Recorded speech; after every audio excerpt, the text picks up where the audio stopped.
So when I really did some research in it, there was so much that I didn't know, like the different levels of grit for sandpaper, what kind of tools you need to get started. We originally were a financial technology company. We're providing financial services to gig workers like Uber drivers, Lyft drivers, DoorDash delivery people, etc. And then we realized when the stock markets crashed in 2022. When you start with a piece of furniture, it doesn't have to look the same when you come out of it. And couches, they, very much you clean it up and that's what you're doing, unless you go into upholstery, and I would never reupholster a couch. In another way, if you incorporate the content angle, it becomes a positive sum game, right? He opens up his garage and he's got hundreds of pieces in there, and every single one is listed currently on his OfferUp, and he talked about how he's moving in tens of thousands of dollars a month. And my brain... Welcome back to another episode of the Couch Pod. Today I'm joined by Mariah Howard of Mariah Flips Furniture. You can find her on YouTube and Instagram. She's a mother who has been flipping furniture for 2 years, doing it full time for a year. And we're very lucky to have her on the pod today. Mariah, thank you so much for coming. Yeah, thanks so much for having me. I was so excited when you reached out. I was like, I would love to talk with you guys. I think it sounds so fun. Amazing. So the thing that really stood out to me about your content is how in detail you go on the process of refurbishing. It's very like how to, and compared to some of the other content out there that is more focused on like, okay, here's the before and the after, showing more of the process. So could you tell us how you got started and a little bit about your thought process in the content creation? Yeah, so I got started almost 2 years ago, and I was just scrolling, I was doom scrolling on Instagram, and I happened across a video, and my husband, he's in interior fabrication, so he does woodworking, but I didn't even know what a sander was. I didn't know that you had to sand before you stain or paint. I did one bookshelf and it was horrendous. I look back on it. But so when I found that video, I was like, whoa, this looks really cool. I want to learn a little bit more about flipping furniture. So when I really did some research in it, there was so much that I didn't know, like the different levels of grit for sandpaper, what kind of tools you need to get started, what are the important investments versus like investments you can make down the road. So as a content creator, I've been really focused on, when I was a teacher, I would always hear the phrase, teach a kid as if they've never heard of it before. Like if you say, have you ever played rock, paper, scissors before? And 90 out of the 100 kids say yes, and great, let's get started. You have 10 kids who've never played. So you want to explain it, even though it's something that everyone might know, you want to explain it as if they're brand new, learning for the first time. So when I'm doing content creation, that's what I focus on. I focus on those 10 kids who haven't heard what an orbital sander is, what grit paper is, what the different levels do. So I really try to go in detail so that people don't watch it and feel stupid while watching it. They really feel empowered and like they're learning something new. So it's been a lot of fun. That's an amazing take, and leaning into your educational background and taking that experience, carrying it forward is really cool too. And I think what you're talking about is teaching to the lowest common denominator, right? Like there's someone in the room that is just getting started, whereas like in a way, I think a lot of content, short form, TikTok, Reels, IG Reels, etc., it's engineered to be watchable and go be viral, but not necessarily instructional. And so if, there are people out there who are interested in diving deeper and really getting their hands dirty and doing this work themselves, that seems to be the audience that you're catering towards. Yeah, I have definitely, and I know some people are so focused on going viral, and it is a dream that everyone's able to watch my channel. But I'm trying to really focus on, okay, who's wanting to learn? Like I want to teach people who are wanting to learn. I don't want to just try and reach people who are wanting the next big thing for me, like the fastest thing and the fastest video and a video that's just engaging for the eyes. Like I really want to find my audience who wants to learn, and I want to learn with them too. So I always like to, throw a question back out to my followers and just say like, I'm stuck here. Who's got help? Who's got advice? And so I'm trying to build a community and not just people who just want the next best big thing. Absolutely. And, I can relate to that a lot through our experience building the Ivy Flip brand and the content that we've been putting out. Our following is pretty small on YouTube. I think we have like 1,000 6,700, 800 subscribers right now. And Hard to get there. Don't say that's small. It's hard to get there. yeah, I mean, we've been publishing content very consistent, like hundreds of pieces of content for a year and a half, almost 2 years now. And what I'll say is, even though the numbers don't show it, I believe we're in front of the right people. So,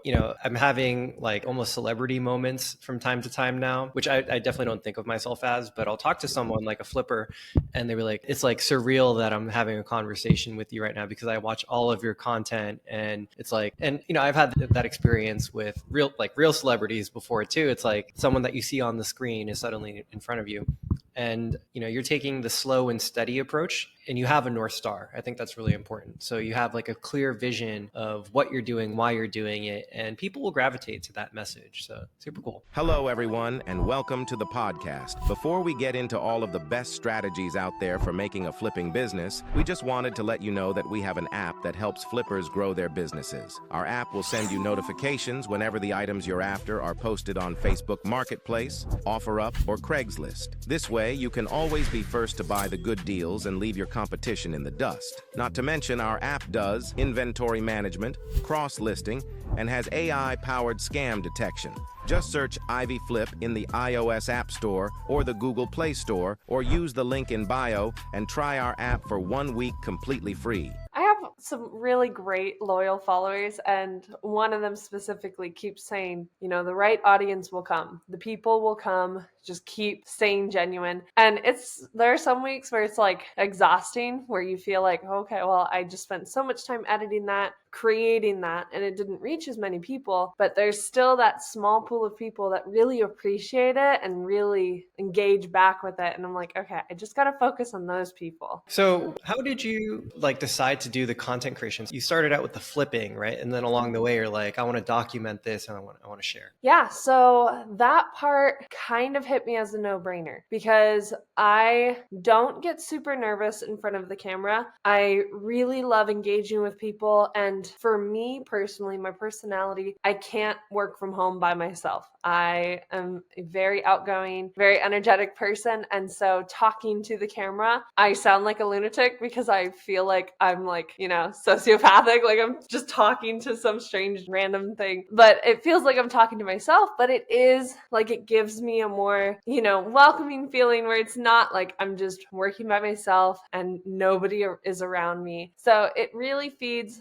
my outgoing side. But in addition, I've talked to so many women in this field who are making incredible income from the social media side. So if you're doing the work already, why don't you just create the content? Because down the road, it could really, really pay off. I don't want to be down the road 5 years, say, I've been doing this for 5 years. I wish I could show you what I've done over those 5 years. I want to be able to say, I've been doing this for 5 years. Here's my resume. Look at this video. This is what I did. This video, this video, this video. It's really cool. And it's so much easier to get clients too, where I can show them my work. I can show them my before and afters, my reels, and they really get excited about their pieces where it's, wow, that was really ugly. And now it's so pretty. I want to be able to design exactly what I want to. So it's like building my resume as I go. It's really helpful. Yeah, it's a very interesting take. I never thought of it that way, but to recount the genesis of our company, right? We originally were a financial technology company. We're providing financial services to gig workers like Uber drivers, Lyft drivers, DoorDash delivery people, et cetera. And then we realized when the stock markets crashed in 2022 that we couldn't continue to build that company because it just simply was not profitable. And so we had to make a change. And one thing we noticed is when we're looking at the bank accounts of these gig workers, they don't have $500 in savings. So are we doing the right thing by offering them better interest on a loan, or would it be better to help them find a new way to make money, side hustles? So we started researching different side hustles that are out there. And one of our engineers at the time was also a carpenter, and he had done some furniture flipping like cabinets, dressers, et cetera. And so that kind of gave us the initial impetus into what we're doing today. When we got started, first we focused on the furniture flippers, and we noticed that there are hundreds of content creators, and the collective following of these content creators is in the millions, if not like tens or like hundreds. It's like substantial. And across the pond were the couch flippers. And the couch flipping community, very, very different than the furniture flipping community. It's mostly men. Like I would say 90% are men. And a lot of the furniture flippers were much more passionate about what they're doing. It was like a creative outlet for them. It was a way to monetize a hobby that they had. Although there are, furniture flippers who take it seriously as a business as well. Whereas like the couch flippers, 100% capitalist, purely in it for the money. And they might enjoy the work that they do, but they're here to make money. And one of the big differences we notice is how much money people are making flipping furniture versus flipping couches. So,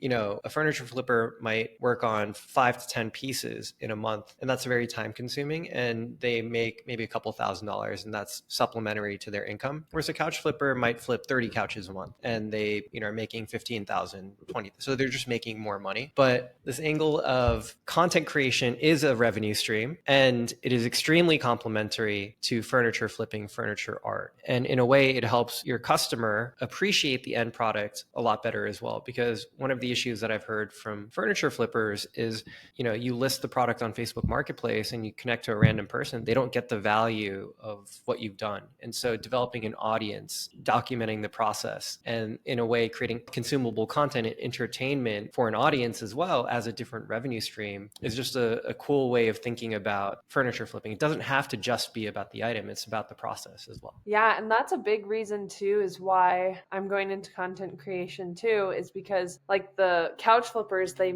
make incredible profit. They make incredible margins, and just money wise, it is significantly faster with couch flipping. But I really do love the artistic side of furniture flipping, because when you start with a piece of furniture, it doesn't have to look the same when you come out of it. And couches, they, very much you clean it up and that's what you're doing, unless you go into upholstery. And I would never reupholster a couch. That sounds like a nightmare to me. But like I have some friends who do $10,000 or more dollars for one brand deal. And so if you can create your own audience, if you can create your own reputation, brands will seek you out. And that's where I think the money is, where I can still teach people how to find a passion in it, but also I can create the revenue where it's really, I'm living comfortably and working on my own hours and not having to go clock in every hour specifically that my boss needs like I used to do. So it's a huge difference. And I hate to say it, but maybe the difference between like masculine thinking or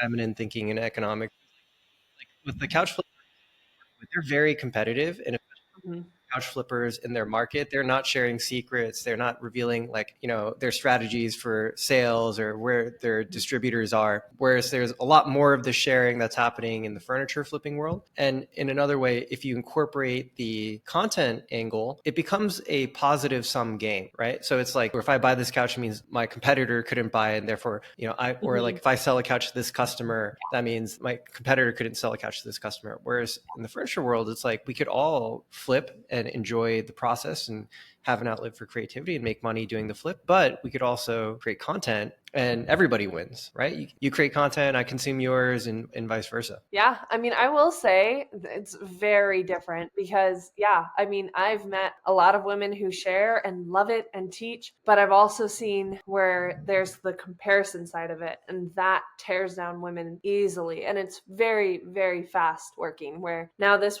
content creator is comparing to that content creator, even though they have way different experience, way different time working, they're still always comparing to each other. And I've met some men who, sell secondhand. I've met them because I've bought furniture from them. And he opens up his garage and he's got hundreds of pieces in there. And every single one is listed currently on his OfferUp. And he talked about how he's moving in tens of thousands of dollars a month. And my brain, I don't think I could work that fast, that much, and that aggressively. Whereas him, he's just like, it's just a routine for him where he just buys it, lists it, sell it, moves it, and rearranges it. And it's just amazing to watch how motivated men are versus how motivated women are in different fields. It's really, really fascinating. Absolutely. So you brought up an interesting point, which is like there is competition, but maybe in a different way. It's not denominated by numbers necessarily, but it could be stylistic. It could be based on taste or things like that. Could you expand on that a little more? Like, what do you think makes a good furniture flipper if you had to break it down? So there's a difference. So there's a good furniture flipper where, wow, she seems, they seem really confident. They know what they're doing and they just do whatever makes their heart happy. And then there's a good furniture flipper where she knows her market. She's able to flip a piece. She knows exactly what's going to sell quickly. And she sold it within 24 hours. She's making a good profit. And so there are two different women that,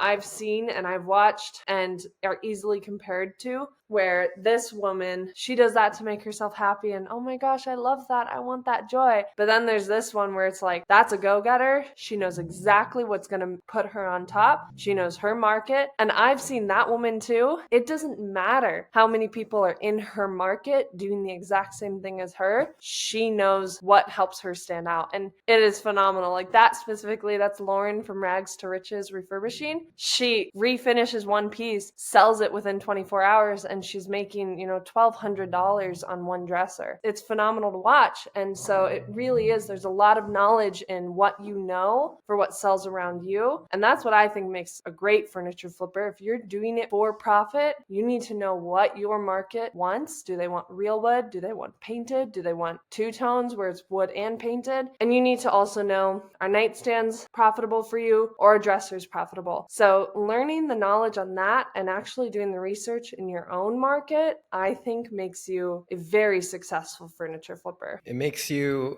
formidable, right? It makes you a force to be reckoned with. And this reminds me of the parallel between like art and design, as I might have learned about it in school. So art is about the creation itself. It's about the creativity, it's the expression. And then of course, art is commercialized too, but that's not supposed to be the point. But maybe it's the point for everything. And even with furniture art, right? We call it art. It's supposed to be at the creative expression, but it's, for sale. But if you're a designer, then you're creating, but with the needs of a person in mind. And that would be the difference, right? And if, it seems like that's kind of the bifurcation in the furniture flipping world too, is you could consider yourself to be a furniture artist and you take that dresser and, you have something in your head and you bring it out into the world. That's amazing. But you could also have more of a design mentality, which is like, who is this for? Like, who is in my market? How do I stand out? How do I, really create something that people are going to want to buy? That's a really good point. Part of so I started doing this full time last year in May. And before that, I was doing where I buy something, I choose the design. That's great. That's fun because then I get to really use my creative outlet. I get to design it from start to finish. Back in March, I started doing customs. And that's what's really helped me turn my business around because now it's not just art, it's design. I'm finding clients who are hiring me to do exactly what they want. And now I don't have to worry about if it'll sell or not. I already know that there's a paycheck coming for me at the end. And I'm working with somebody who I have had, 75% of my clients do come back or at least give me a referral. So that's something that I'm really passionate about. And I do share with all of my followers and all of my viewers is like customs pay. Find, show your work, show what you can do, tell people, spread the word, advertise yourself and brag about your work because then clients will come to you and then you've got somebody who knows exactly what they want or you can help them and you've got something that you can work towards. And that has been a game changer. I do highly recommend people to look into custom work. That's really interesting. And, already, we started the conversation I was thinking more like you buy an item for 100, you apply some labor, you sell it for 800. That's the standard model. But already we're uncovering new revenue opportunities, whether it be documenting the process and monetizing content and doing brand deals, but also you could sell a service, which is they have, an heirloom or they have like a dresser that they've sourced themselves in a vintage market, but it needs some work. And they know that you're capable and trusted to be able to transform that into something that they really want to be a part of their home. But I think the thing that stops people from doing things like creating content or taking that risk on an item is just they don't know what they don't know. So like, how have you been marketing the custom work? How have you been structuring these like deals with your clients? Yeah, so I actually do probably 90% of my marketing for my custom work is through Facebook groups. It's free, there's so many different groups in my area. So what I do is I look up cities near me and I do talk. So like I have a large city by me, Temecula. I do Temecula talk. I go to that group and then I go to another city by me and another city. And I have found out that most of their rules are Merchant Mondays. You can post about your business, but only on Mondays. So every Monday, I'm putting out before and after pictures of my work, a brief 3-paragraph, maybe, description of, hey guys, I refinish furniture. I can bring it from old, outdated, worn out to new, fashionable, and fitting what you love. And I get a lot of clients who do that exact thing. Hey, I've got this set that my great grandmother, gave down to me and I've inherited. I love the actual meaning behind it, but it doesn't match the rest of my furniture. Can we do that? And so I had 2 pieces. I did 1 dresser and 2 nightstands, and I sold those. I bought it for about $125 and I sold them on OfferUp for $975. It wasn't a big profit. I couldn't get it to sell. At that point, I just wanted the inventory to move. I then got a client who reached out to me and said, hey, I want that set. And I said, oh, that one's sold. However, I can do a custom. Because she got to design the exact piece she wanted, and she ended up going with the exact same design as the other set, I sold that one for $1,500 because it's so much more profitable because that person from start to finish is making the design decisions. And the way that I heard it from a friend was, if you're buying a house that's custom made, you're going to expect to pay more than the house that matches every single one on the block. So when you're doing custom work and you think of it like that, I'm giving them exactly what they want. It's not just, oh, I like the color, don't really like the legs, but I'll buy it anyways. It's, I like the color, I chose the legs, I chose the hardware, I chose the drawer liner. I'm happy, here, take it, So I've seen so much more joy from my clients who are buying pieces and I show them like, this is what you created and I helped you do it. They have been ecstatic when they buy it versus somebody who's buying it from OfferUp. They still absolutely love it, but they don't know the history. They don't know the time that was put into it. It's just a whole different connection. So Absolutely. It's like on the one side, you're selling a product, they're buying a product. On the other side, it's an experience. They're participants in the creation of this item. And that's really cool. yeah, and they also love to show their family and friends what it looked like before and what it looks like now. Like they love that part where it's like, guys, you'd never believe what that ugly little end table in my house now looks like. And so it's so fun to hear them brag about it too. Like, yeah, I knew that the black would look good in my house. I knew that it would go well with this. So yeah, it's really an experience for them. And it's a creative outlet for them as well, where I'm sending them a text. Hey, what do you think about these 3 options? And they say like, oh, I really like this one for X, Y, and Z. And now they're excited and they're invested and like they brag about it. It's so fun. It's really fun to see. Absolutely. I mean, that makes total sense. Very thoughtful. I mean, like the fact that they are drawn into the creative process, it's kind of a bragging right. Yeah. And like the home is where the heart is, right? And like if you can integrate the two. So like I DJ a little bit as like a hobby. And then I had a chance to work with a music producer to produce a track. And I came in with a concept and he helped me execute it. It's like very, very time consuming to like actually learn how to produce. But it was cool to like come in with like my samples and like, sit with him in a working session. And then at the end of it, like we had like a fully produced track that if I can play in a set and kind of point it like like it has my name on it, right? It's a totally different feeling than just playing someone else's music. Yeah, or even if you just handed him everything and said, I don't want to be a part of it, just give me the final result, like that connection would be way different. You would get it and you'd be like, kind of like this part, but it is what I bought. I can totally see the appeal. Like I get why your customers like doing the custom work with you. How do you like structure the interaction? Though, like, so at first, like they come to you with the piece, like how do you brainstorm? How do you check in with them along the way? Yeah, so I worked in sales for 3 years with Toyota. And so I know very well what works and what doesn't work. And so when I first start off the bat, again, I'm doing those free posts on Facebook groups. They reach out to me, hey, I have this dresser and 2 nightstands that I want refinished. what would your price be? That's always what they start out with. And you never respond with a price right away. Well, I just have a couple of questions for you. What are you looking to do with it? Do you mind sending me some pictures? And are there any main areas of damage? I always like to start with 3 questions to show them I'm really engaged. I really want to know more. Like, this is not just money for me. This is, I want to know, and I'm very passionate about what I do. Then they give me those answers and I follow up with another question, because again, it's showing them I'm really into this, and it gets them really into it as well. Then when they send me it,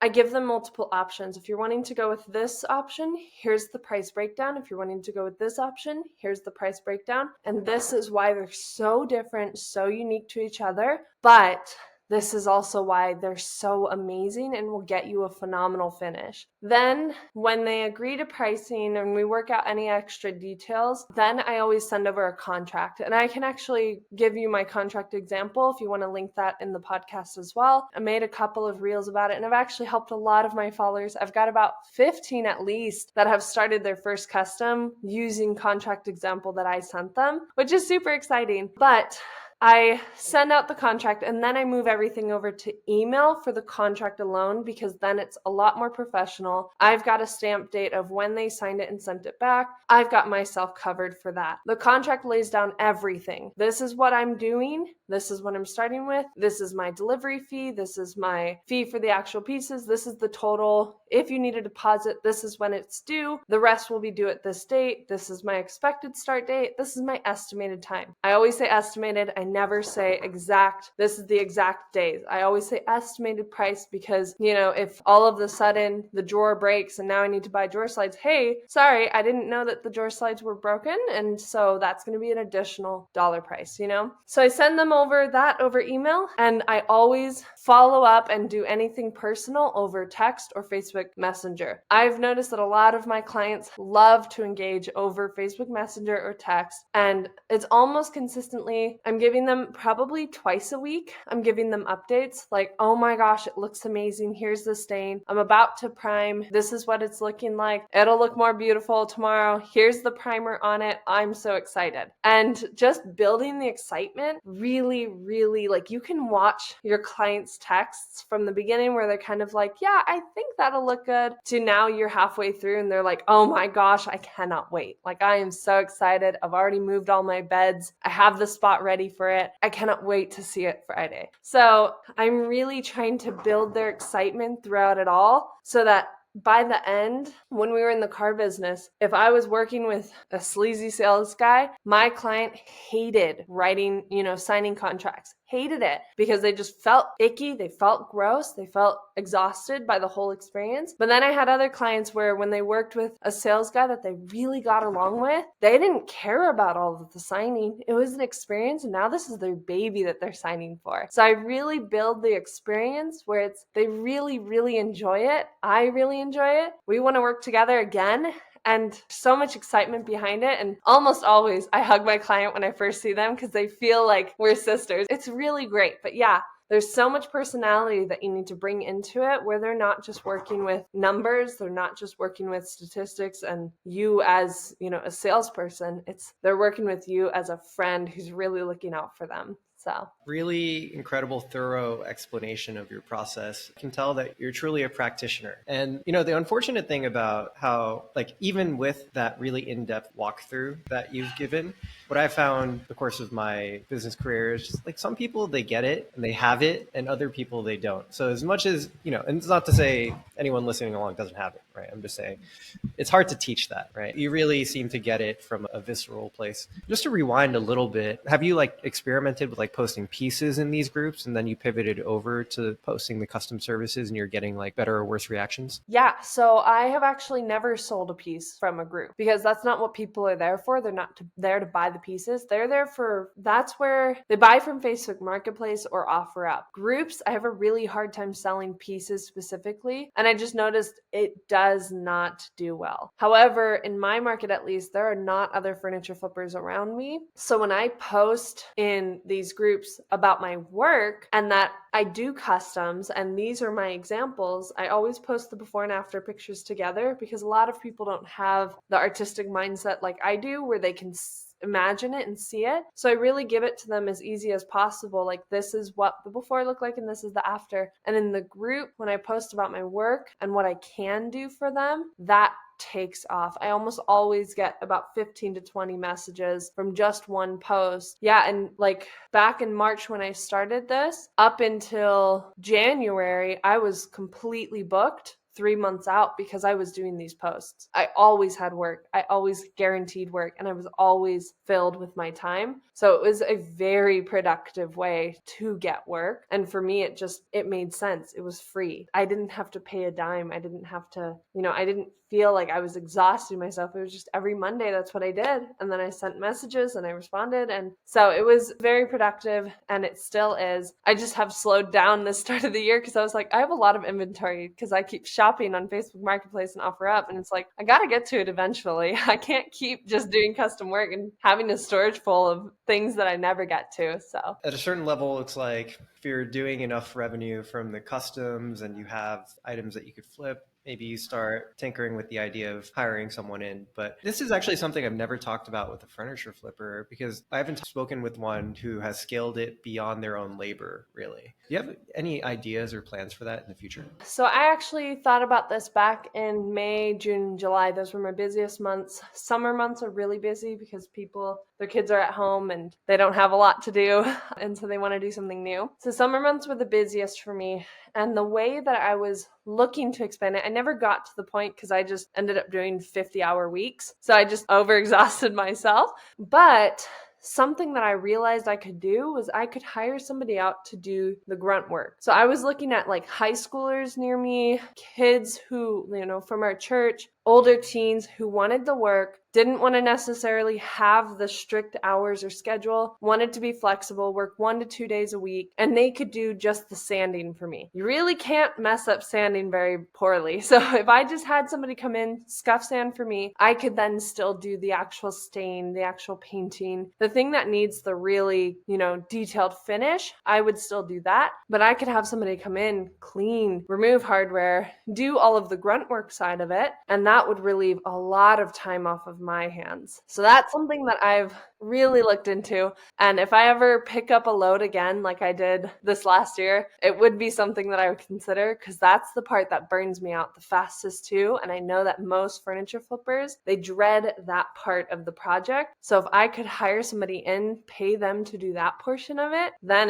I can be finishing a piece while they're starting my next piece. Then when they get it moving, I'm finishing that piece while they're starting the next one. So way more efficient too. Absolutely. Make more money and get to spend the time in the business on the things that you truly enjoy. Exactly. I'm curious, have you ever asked one of your customers to post in these talk or buy sell groups for you, like on your behalf, and kind of pass you a referral? Because this is one strategy that is used by our couch flippers, is if they have a good experience with a customer, they ask them, hey, like, can you like do an appreciation post for us? We'll give you like some incentive, or, just because we did a good job. I've never asked them to advertise for me, but 90% of the time my client does anyways. They post my work and they share it anyways, because again, we're now friends. We're not just, I'm this business that they did work with and yada, yada, yada. But so they've posted my work. They've commented on it. They always comment on my posts when I post my work, that I can do for my Merchant Monday post. They always comment, Mariah's incredible. I will work with her 100 more times. You guys definitely look into her. So I have a couple of clients that do comment on my posts pretty frequently, which is great. But one of the things that I did this last fall was I actually made flyers from Canva, super easy, free. And I made flyers talking about a referral program where if you get me a referral, as soon as they sign a contract, you get 15% off your next piece. And so that's something that I did, and my clients loved that. I sent it to all of my clients. A couple of them got contracts signed with new people. And so it was a great way where it's like, I wanted to work with you anyways, and now I'm motivating you to work with me again, and this is a great way. So that was one thing that I did that I really enjoyed, and I will be bringing back in the future. For you to post local Facebook group and get 15 to 20 messages back, it's pretty astounding. Like, yeah, Yeah. I mean, I do post on at least 9 groups. I get probably, 15 to 20 responses, and I always need to remember, be on top of it. There was one in March where one post got me 8 contracts and it booked me out 3 months. It was about $4,000 of work for just that, that commitment that was committed for me just for one free post that I did. And it was just the time of morning. I noticed that when I post in the morning, it is significantly better because it's at the top of Merchant Monday. And then also when people start commenting, it'll show it to other people's pages and you don't get lost. If I post at the end of the day, people are already finishing up their Mondays. Like they're not really looking into it. So I post in the mornings, gets me a lot of work, and it really builds me up for the future. Attention in 2025 is the most precious commodity. And normally to start a business, like let's just take a restaurant. You have to go and rent out or lease out a physical space, and then you rely on some element of foot traffic, and maybe you're doing some advertising and putting up flyers.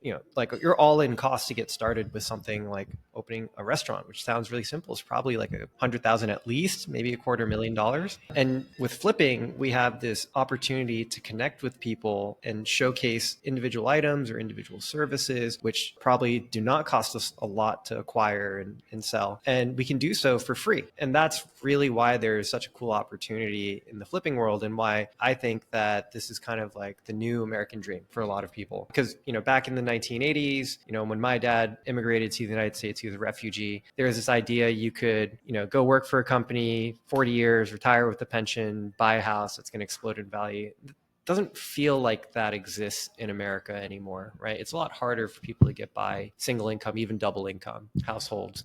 But, there is opportunity. And if you can find these unique pockets where it's low barrier to entry, and if you apply yourself, you can make money. It's really cool. And I always really emphasize to our audience and our flippers that, it's an incredible thing that these marketplaces exist, that these social communities exist, and that you can just post and engage and get attention for free, and that they should be really thinking critically about how to maximize that for the most return before they move on to other channels. That's why I think content creation is so amazing, because I'm reaching people in Australia and, New Zealand, and I have somebody in Taiwan who watches, and like these people, I would never ever run into them in my city. But now I'm able to reach them and make an impact over there, where it's like that's not even my market, and I'm able to hopefully inspire them to at least do something that brings joy to them and helps them create an extra income. That's why I think content creation is a game changer, because back in the 1980s, when all of these families were trying to start a beginning, they were looking at solely where they are at and what they can do to change that. And now it's like, what can I do to change, some random state or, some random city in North Carolina? Like, who's watching over there, And it's incredible. I actually have like a more of a personal question for you, because you seem to be really good at this. So like at Ivy Flip, we have been in business 2.5 years. We create a ton of content. I invest a substantial amount of time, like either getting on one-on-one phone calls with flippers. I run a mastermind where we do like a weekly call, like in about an hour, about to jump on this weekly call. I run with like a couple dozen flippers across the United States. And so, a big part of who we are as a company and our ethos and the work that we do is creating opportunities for people. And we put our money where our mouth is. However, people don't really talk about us. It seems like, and we were very polarizing, I think, when we came out to the flippers that we worked with, because for some of them, they're like, they don't want more attention on this thing. And it's like, oh, these guys are coming in and they're publicizing it. And, now there's gonna be more competition. So we kind of got a bad rap for that. But yeah, I'm just thinking like we do like behind the scenes have a lot of close relationships with a lot of flippers, but very, very rarely do we get talked about. Very, very rarely do we get good reviews. And you seem to be able to pull it out of people, even when you're not asking for it explicitly. Like I'll give you an example. Like we spent a month building and launching an affiliate program that's integrated into our app. It has its own interface. There are tiers to the system, and you can earn anywhere from 10 to 20% lifetime recurring revenue. People barely use it,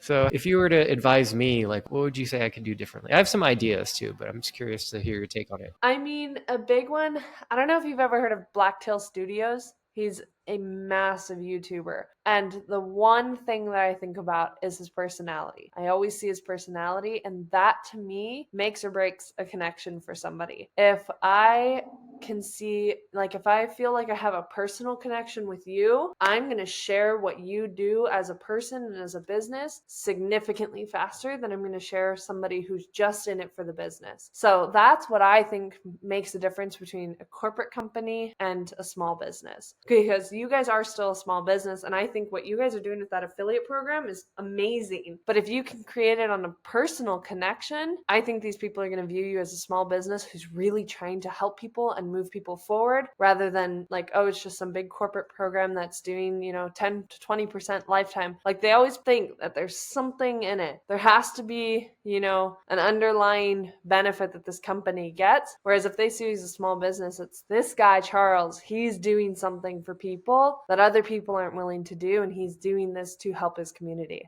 So I don't know. That's what I've noticed, is that when I create the connection, then people are willing to share and love on my company because they see it as a small business and not as some corporate chasing company. Does that help at all?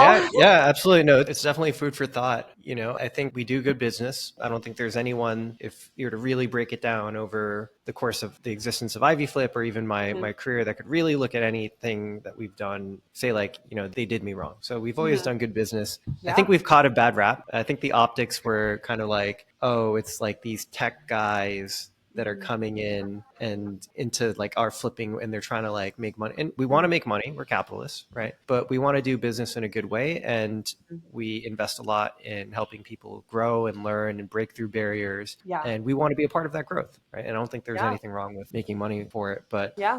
I don't know. I'm gonna think about. I might ping you on this. Yeah, because I think that's the only difference, is that even though you're trying to do it for the business, when people see that you're, these big tech guys, automatically what I think of are these, San Francisco guys who just are trying to take everybody else's worth. But that's not what you guys are doing. You're trying to make it known. You're trying to help others. And if you can find your audience, which you already have an audience, and really show them that, like, we want you guys to learn. We want you guys to be able to do what we're doing. We're not trying to selfishly hold this in for ourselves. I think that'll help you stand out, and you'll still have people who think you're just trying to take all of the attention. But I think you guys can make a big difference too. Final point on this is I think it's because we weren't flippers ourselves, or we're not really flipping ourselves. And so that's definitely a part of your story and your narrative that I think your audience, like, I have flipped. We spent about 3 to 6 months where we were dabbling in flipping ourselves. We actually had this concept where, what if Ivy Flip becomes like an Airbnb? And then you're a flipper, you list your products on Ivy Flip, and we take care of the work of marketing it to consumers. And then whether they want to buy or sell a couch, they come to Ivy Flip, but behind the scenes, it's like the inventory is coming from the flippers. And we could be, like Angie's. It would be like it would be a consolidated sales and marketing interface. Like, we'd be the brand, but where this flipper has like a storefront, as opposed to they are like, this is Ivy Flip inventory. It's like we connect you to the right person. And so, and we were in New York City at the time. And so, like, especially in that period, I was like going to do the pickups and doing the cleanings and going into the storage units, et cetera. The problem that we had is that the model just didn't scale. And so we thought that if we take like 20 to 25% of the gross margin, and then the rest goes to the flipper because they're holding most of the costs, et cetera. And then we get this, commission off the top for doing like the sales and marketing, technology, et cetera, that there would be enough margin. And so I ended up hiring 2 virtual assistants, and we had a director of operations overseeing the VAs. And it just operationally was very complex and cost a lot. Like, so what ends up happening, and what I've realized is, like, if you're a flipper, you're doing it for yourself. And when you wake up, you're on your phone, you're sending out messages, you're responding to messages, you're at the gym. In between sets, you have your phone out, you're looking for couches, you're looking for deals. And if you're hiring someone at $10 an hour to do that work for you, you just don't get the same result. And there's, like when you're dealing with Facebook Marketplace, you're thrifting, there's all sorts of uncertainty that comes into this process. Like, how do you negotiate with someone? Or how do you know that they've actually represented an item to be what it is, like really is? And then if there's another layer of someone doing the sourcing or customer conversations for you, then now there's logistics involved. And so like on paper, and we did the modeling, on paper it made sense, but as we started to scale it out, we realized like there's actually not enough margin for us to operate this way. That's when we were sourcing on Facebook Marketplace and selling on Facebook Marketplace. I think there is a business model here actually, and we could do it again, maybe in the future. But instead of getting the inventory one at a time on Facebook, we'd have to get it wholesale. And there are retailers who have lots of returns, lots of liquidation furniture that they want to get rid of that we could buy by the truckload. There's a way to do it, but we did it. It's a long story. Yeah, I think the big thing too is like, I think most of these flippers, they need to feel like they earned what they did. And so when you hire somebody out, I don't think I could hire somebody to do my marketing for me, because that could mean the difference between a $1,500 job to a $1,400 job. Like that could cost me $100 just because they're not as passionate as what I do. Or it could even cost me $300, $400, $500, where they just aren't able to sell my work as passionately as I am able to. So it's hard because I know there's a market out there and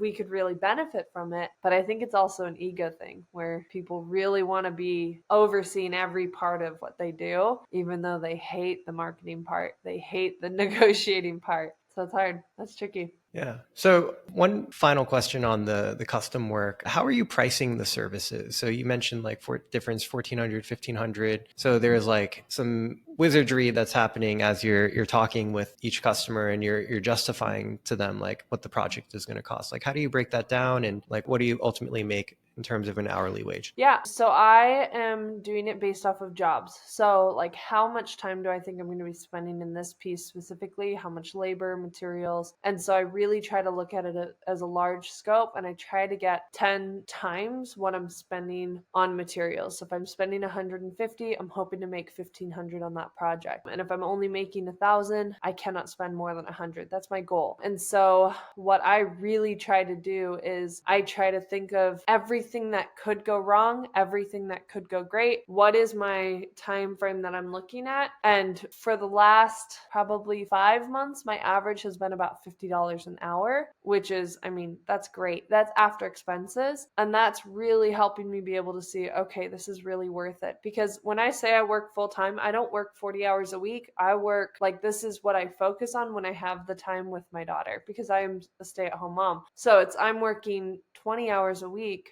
30 hours a week most of the time, but this is my full focus when I'm working. With content creation, it's over 40. But yeah, like I try to really time out my pieces. How long is this going to take me? How much time do I need to focus on this piece specifically? And that's got to be worth my time, because you only get 4.2 weeks in a month. So you got to make sure that every week is used right. So Limited hours. And like, how is the revenue split in your business today? Like this percentage comes from brand deals or content, this I'm making from flips, and this I'm making from custom work. Like, how would you break that down? So about 80% of my income is from customs, and then about 20% of it is from brand deals or affiliate marketing. So I only do Amazon for affiliate marketing, and then brand deals are any brands that I'm able to work with. And then again, that's 20%, and the other 80% is from custom work. I very rarely do pieces anymore where I have to sell them. And the reason why is because they're currently sitting in my garage. It's a pain in my market. It's not super easy to sell, but I can find custom work. So that's what I focus on. Interesting. And would you recommend then as a path for, someone who's been following along and interested in doing their first flip, or maybe they've already done a couple, that they investigate doing custom work over trying to sell pieces individually? I would say start at least with 4 to 5 months under your belt, because I really think that learning the hard way and learning what really sucks, which is Facebook Marketplace, selling on Facebook Marketplace, it is a pain in the freaking butt. I think you need to learn that, because then when you have custom work, you really appreciate how much less of a struggle, how much less of a hassle it is for you to do it with a customer, rather than trying to find all of these people who try to lowball you, who ghost you, who show interest but then don't show up, or who show up and then they hit you with, well, what's the lowest you'll take? So I think think you should have about 4 months at least under your belt of work that you've done previously. This is my resume. And then start saying, now I can do work for everybody else. Do I have any family, friends, anybody in the area?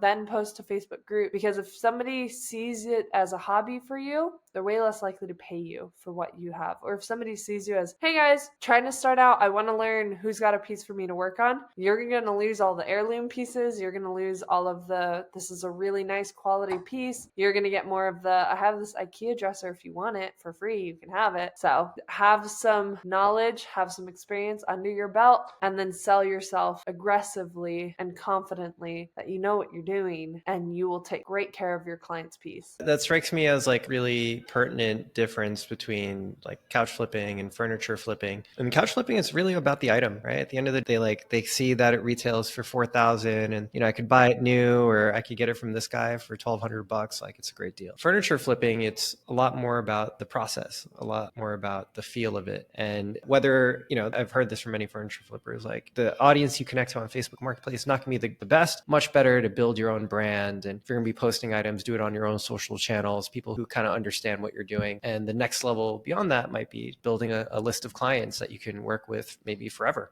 right? As long as you're willing to do it. Yeah, definitely. It is so interesting hearing about couch flipping. I have seen people who flip couches, but I've never actually thought of the market. Like, it makes sense. I've seen so many free couches and seen so many cheap couches, but I've never thought, like, what would somebody be willing to pay for that based off of what it could be sold as for free? Like, what's the retail value? It turns out that it's pretty big business. We have people making $100,000 a month just flipping couches. And, I think inevitably as you get into the bigger numbers, you start diversifying your inventory a bit, because, you're not doing 150 grand a month in anything less than like 10,000 square feet. Probably very rare, like maybe 8,000, right? So they end up starting to carry maybe 20% in other items. But for some reason, the money is in the couches. Like it's the centerpiece of a lot of homes. Like the first thing you need when you move into a new house is, you could skimp on a dining room table. You could just eat on the couch, but you kind of need that couch and you can even sleep on a couch, right?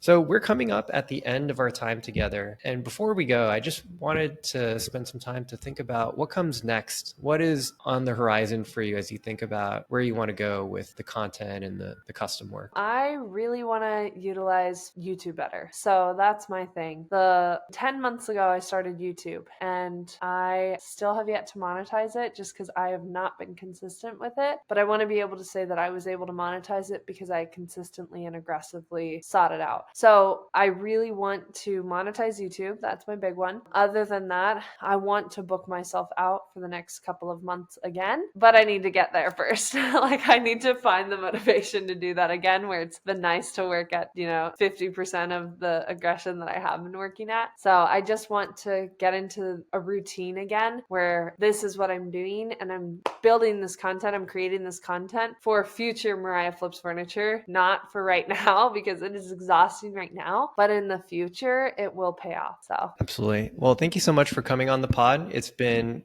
great talking with you. I've learned a lot, and I'm sure our audience as well. I look forward to seeing your YouTube channel thrive, and I hope to have you on the pod for future conversations as well. Yeah, I appreciate that, Charles. Anytime you want me back, I'd love to come back. But yeah, thank you so much. This has been really great. Amazing. Ciao.